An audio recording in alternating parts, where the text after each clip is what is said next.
বন্ধুরা, আজকে আমরা আলোচনা করব ব্যাংক নিফটি নিয়ে এবং দেখে নেব যে সোমবার দিনের জন্য মানে আগামী কালকের জন্য কিভাবে ইন্টারডে ট্রেডিং সেটা প্ল্যান করা যেতে পারে। আর এই যে ফেজটা দেখতে পাচ্ছেন, এটা হচ্ছে এক্সট্রিম লেভেলে বুল ফেজ চলছে। এই রকমই কিন্তু বিয়ার ফেজও দেখবেন কোনো না কোনো দিন।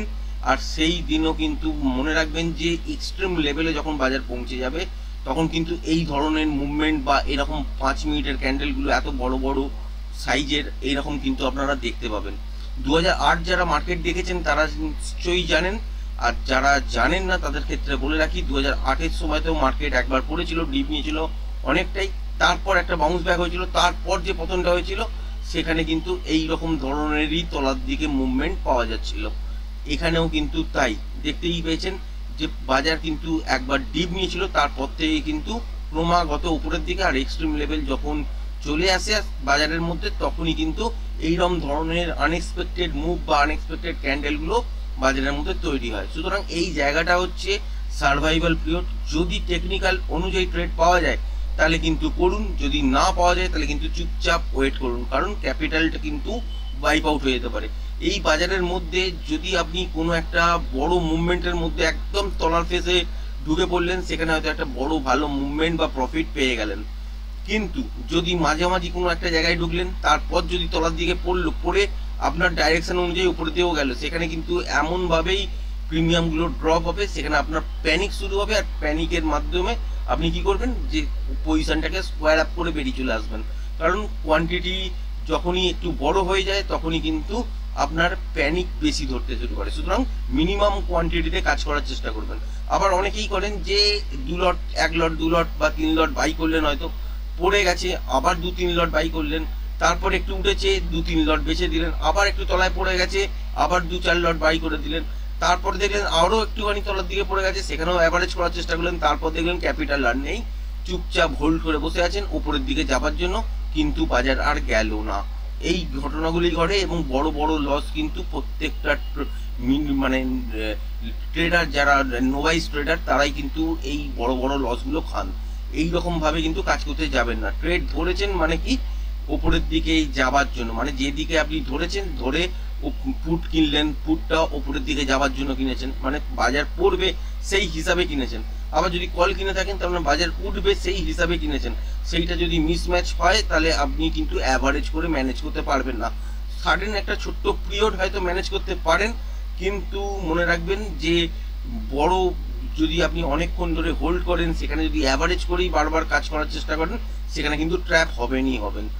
আজকের দিনে যদি দেখেন বাজারের মধ্যে পজিশন, সেক্ষেত্রে তলার দিকে সুইং লো কোথায় আছে, এই জায়গাটা, আর সুইং হাই কোথায় আছে, ঠিক এই জায়গাটা। তার মানে বাজারের রেঞ্জ কত বড়, এত বড়। ওপরের দিকে 54,065 আর তলার দিকে হচ্ছে 53,252। এই যে ওপর থেকে তলা পর্যন্ত রেঞ্জ দেখছেন, এর মধ্যে কি ট্রেড হবে না? হবে।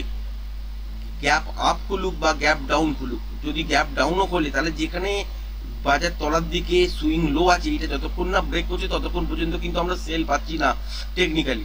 যদি এরকম দেখা যায় যে এখান থেকে বাজার ফ্ল্যাট খুলে তলার দিকে এসছে বা ছোটখাটো গ্যাপ ডাউনে খুলেছে, যেখানেই লো করুক, দেখলেন যে 53,700 করেছে লো, বা 53,800 করেছে, বা তলার দিকে আরো 53,600 500, যেখানেই লো করুক না কেন, তারপর দেখতে হবে যে এখান থেকে উপরের দিকে বাজার কিরম ভাবে চলছে, তারপর ওখান থেকে তলার দিকের জন্য আসতে দিতে হবে।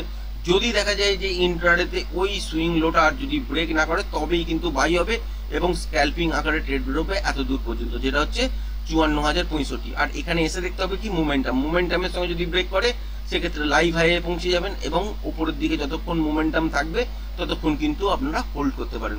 ওভারঅল সোমবার দিনের বাজার কিন্তু মোটামুটি ধরে রাখবেন যে একটা রেঞ্জের মধ্যেই থাকার কথা, কিন্তু আনএক্সপেক্টেড মুভ কিন্তু হয়ে যেতেই পারে বাজারের মধ্যে, কারণ এটা হচ্ছে চতুর্থ সপ্তাহ, মানে সেপ্টেম্বরের লাস্ট সপ্তাহ। এই সপ্তাহটার মধ্যেও কিন্তু বাজারের মধ্যে ভলাটিলিটি থাকবে।